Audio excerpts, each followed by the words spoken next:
ہر مومن بندہ اللہ تبارک و تعالیٰ کی عبادت کرتا ہے۔ عبادت میں حج بھی ہے، زکوٰۃ بھی ہے، روزہ بھی ہے اور نماز بھی ہے، لیکن اللہ تبارک و تعالیٰ نے ان تمام عبادتوں میں جو افضل العبادات بتائی ہے وہ نماز ہے۔ یعنی نماز جو ہے وہ اسلام کا اہم رکن ہے، نماز افضل العبادت ہے، نماز تحفہ معراج ہے، نماز مومن کی بھی معراج ہے۔ اب تمام مومن جو ہے نماز پڑھتے ہیں، لیکن انہیں اندازہ یہ ہوتا ہے کہ ہم جو نماز پڑھ رہے ہیں وہ درست ہے، کر رہا ہے، ایسا ہرگز نہیں ہے۔ نماز اسلام کا اہم رکن اور افضل العبادت کیوں ہے، لیکن نماز کی فضیلت کب حاصل ہوگی؟ اس بات کو صرف ہم اتنی سی بات سے جان لیں، نماز کو صحیح طور سے ادا کرنے سے ہی نماز کی برکتیں حاصل ہوں گی۔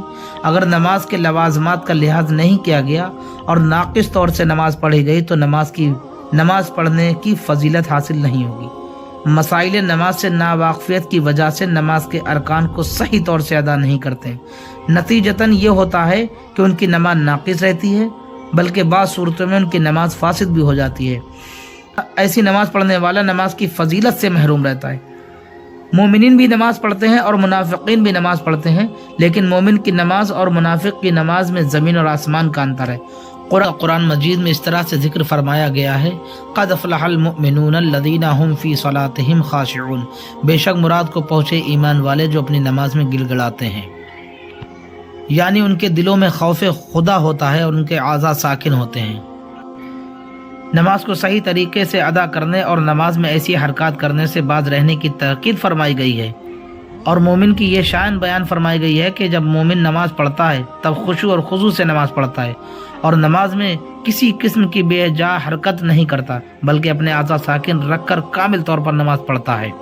اور منافق کی نماز کا قرآن مجید میں اس طرح سے ذکر فرمایا گیا ہے، فویل للمصلین الذین هم فی صلاتهم خاشعون، تو ان نمازیوں کی خرابی ہے جو اپنی نماز سے بھولے بیٹھے ہیں۔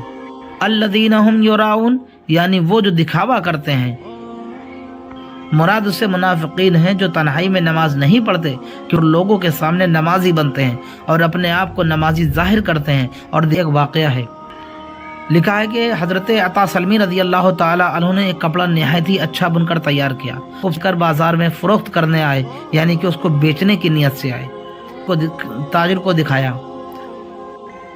تاجر نے کپڑے کی قیمت بہت ہی کم لگائی اور کہا کہ اس کپڑے میں فلاں فلاں عیب یعنی وہ کمی ہے، لہذا اس کپڑے کی پوری قیمت نہیں مل سکتی۔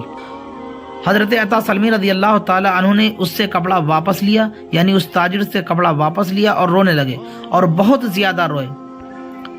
تاجر کو اس بات پر جو ہے ندامت ہوئی، یعنی کہ اس کو تھوڑی شرمندگی محسوس ہوئی، اور آپ سے معذرت کرنے لگا اور آپ کے کپڑے کی ممانگی قیمت دینے پر تیار ہو گیا۔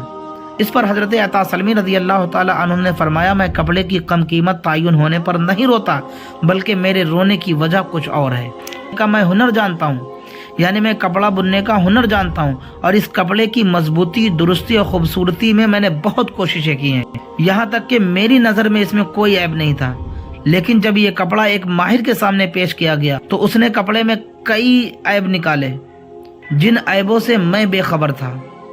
پھر ہمارے ان اعمال کا کیا ہوگا جب وہ کل قیامت کے دن خداوند تعالیٰ کے حضور پیش کیے جائیں گے؟ معلوم نہیں ہمارے اعمال کتنے ہوں گے، کیسے ہوں گے، اس میں کتنی کمیاں ہوں گی، اور پھر ان کمیوں کو ظاہر کیا جائے گا جن سے میں بے خبر ہوں۔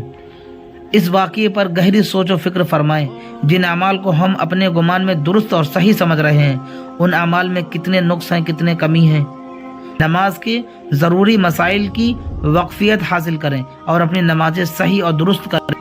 نماز ہماری اہم ذمہ داری ہے، اور اس ذمہ داری کو ٹھیک ادا کرنا ہم پر لازم ہے، تاکہ ہمیں برکتوں کے خزائن اور فضائل کے تحفظ بھی حاصل ہو، اور ہمیں دنیا اور آخرت میں کامیابی اور کامرانی حاصل ہو۔ اللہ تعالیٰ اپنے محبوب اکرم صلی اللہ تعالی وسلم کے صدقے طفیل ہر مسلمان کو ایمان کی سلامتی اور درستی کے ساتھ پابندی سے صحیح نماز پڑھنے کی توفیق عطا فرمائے، آمین۔